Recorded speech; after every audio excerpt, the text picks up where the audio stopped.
Tiwaawan bésam yëpp bésu barke la. yàlla na faj sa aajo. te ku yàlla na mu faj sa aajo. doo ñëw Tiwaawan. doo ñëw Tiwaawan. doo ñëw fii. doo ñëw fii. doo ñëw ci lii. doo ñëw ci lii.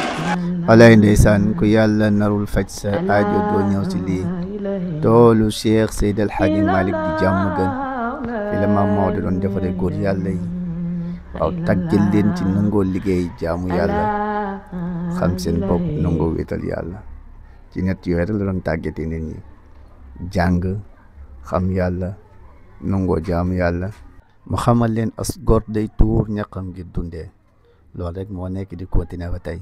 kon ñu leen di bàyyiloo xel ndéqi ma le 9 novembre la incha allah na ñëpp jéem a teew incha allah yàlla nangu ñu suñ cofeel ci Cheikh Seydi El Hadji Malick sallallahu alayhi wa sallam bi muy garanti àjjana la daa wax al mar'u ma'a man ahabba kenn ku nekk ak ki nga bëgg ëllëg yéenay bokk dëkk yàlla boole ñu dëkk Cheikh Seydi El Hadji Malick